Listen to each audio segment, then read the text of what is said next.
Lo siguiente en Hoy por Hoy Asturias nos lleva unos cuantos siglos atrás.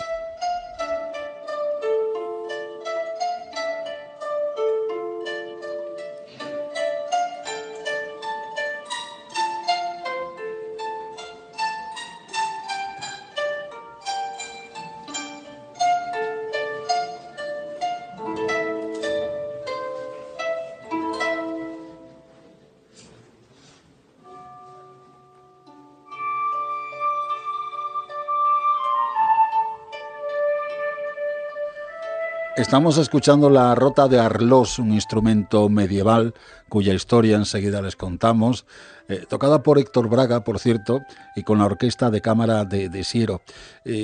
Toda esta rota apareció, no el instrumento, sino en piedra, en la iglesia de Santiago de Arlós, y se ha recuperado recientemente junto con otros instrumentos que aparecen en construcciones medievales en Asturias. Un proyecto que tiene muy buena pinta y del que ya les hablamos aquí en su día, porque arquitectura, escultura, cantería, todo tiene que ver con esto que desde hace un tiempo llevan a cabo profesionales en Asturias para la reconstrucción y recreación. En total han sido 6 instrumentos musicales de la iconografía medieval asturiana. Se llama Canteros del Sonido. Expone un conjunto de elementos representativos de materias, disciplinas que interactuaron en el mundo sonoro desde el románico.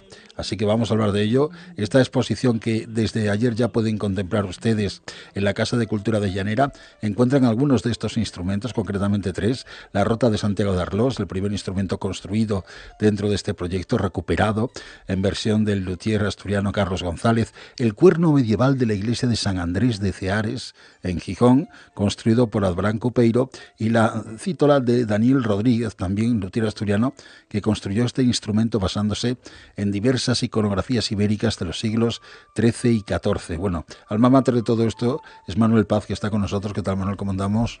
Encantado. Sí. Oye, esto de ver al final los instrumentos construidos y hacerlos sonar tiene que ser una maravilla, ¿no? Eso es lo más parecido a tener un hijo.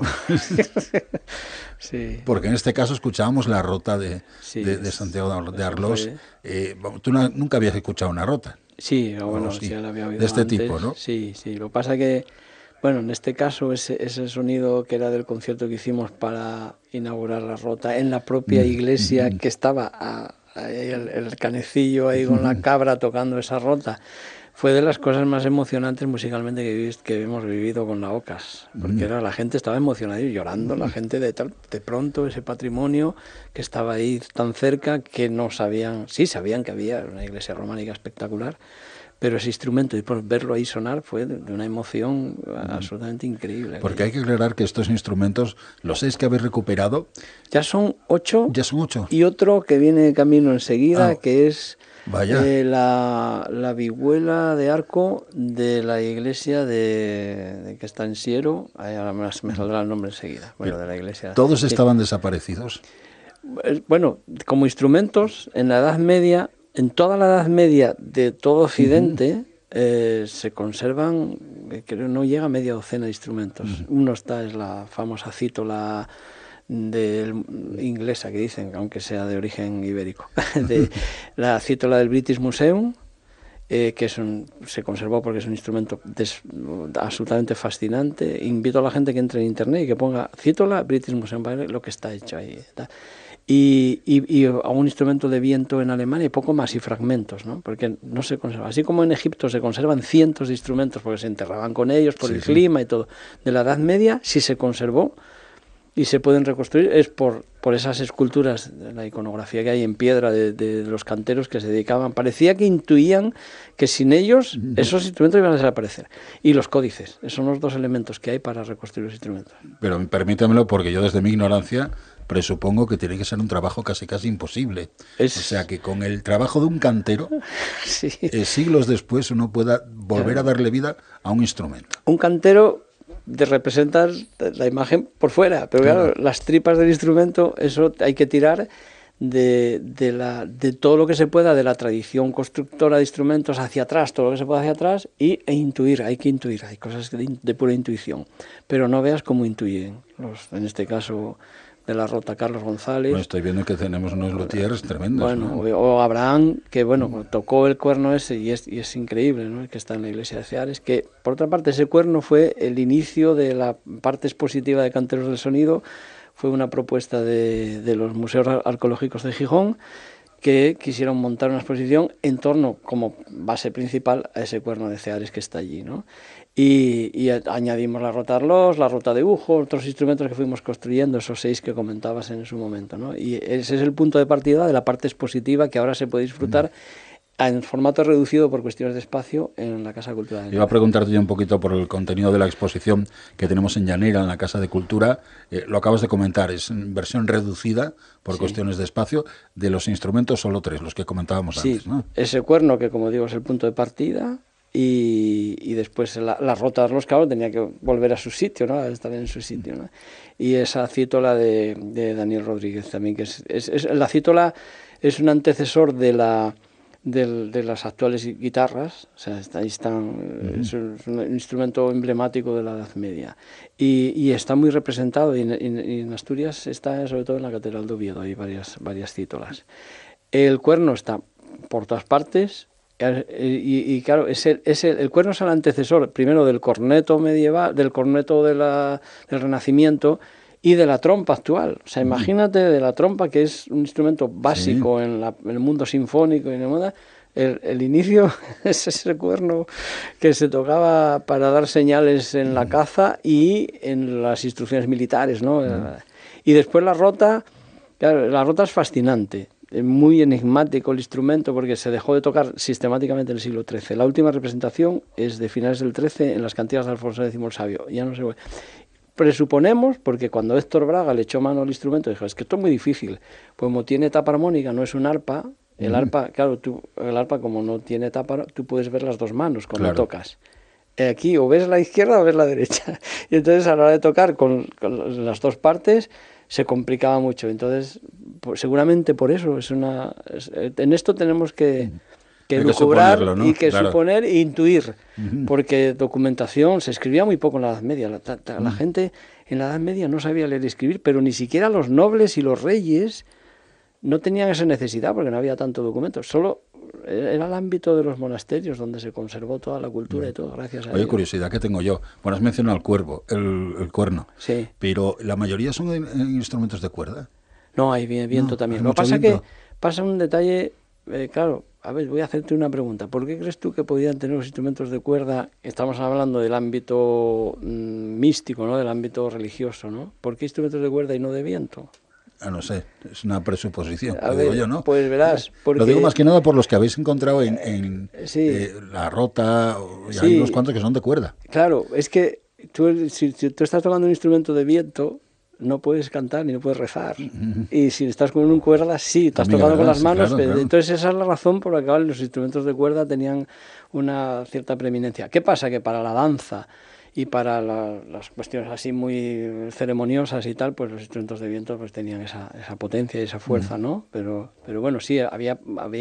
De hecho, el Pórtico de la Gloria en Santiago de Compostela son todos instrumentos de cuerda. No había viento porque, claro, no está en ese ámbito de la liturgia, ¿no? Oye, has dicho que ya van por 8 9 instrumentos ya recuperados.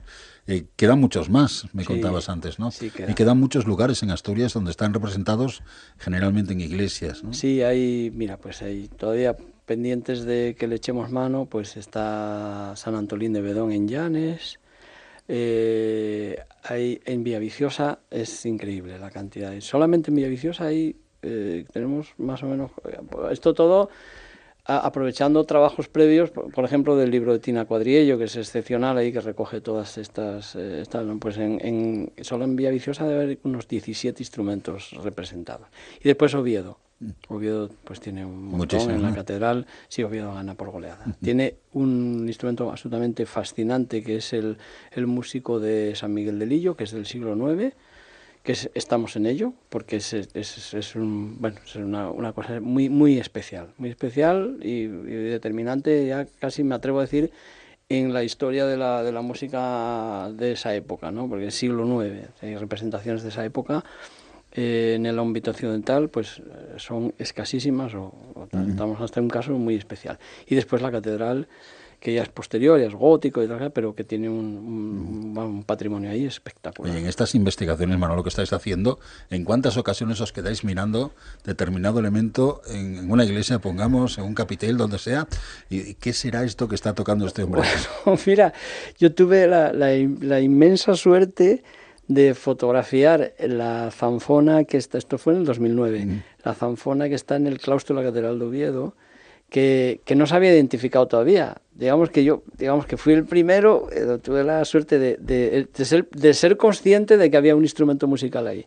Porque hay una mujer vestida con una vestimenta claramente femenina, y claro, está con esa que era difícil de interpretar. Y por eso hasta ese momento, entonces en ese momento yo estaba, pues Daniel Rozada y Carlos Ardura, estábamos ahí haciendo, digo, oye, aquí me parece que hay una zanfona, que no puede ser de esta época, además, pues sería un instrumento muy de los primeros, de las primeras representaciones, ¿no? Y entonces, bueno, bajé con la cámara y, ¿no? Pues evidentemente parece, ¿no? Y después, bueno, sí, ya está catalogado como zanfona.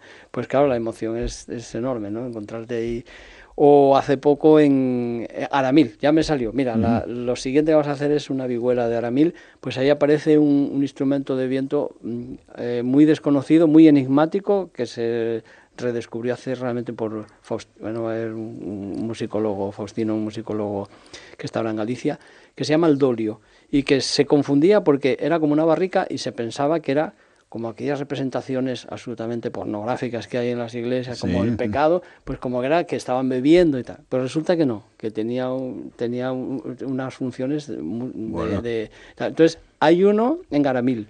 Entonces, bueno, estas cosas son como muy emocionantes, ¿no? El ir desentrañando todo esto. Pues si les apetece, en estos días en la Casa de Cultura de Llanera está esta exposición reflejando los hallazgos, lo que ha salido de ese proyecto Canteros del Sonido, que por lo que escuchamos tiene muchísimo más recorrido, sí. Y lo iremos contando, porque es una maravilla descubrir, volver a la vida con instrumentos musicales que se han perdido hace siglos, ¿eh? Sí. Y que suenan así, traerlos al presente de esta manera.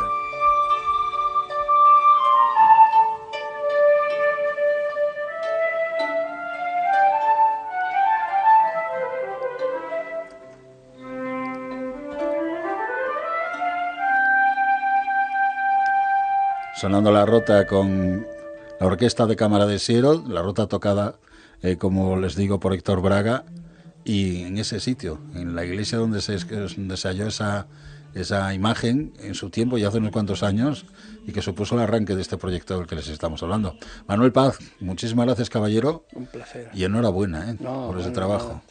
Eso disfrutamos mucho. Ya me dirás qué más vais descubriendo por ahí. Sí, enseguida habrá cosas. Gracias.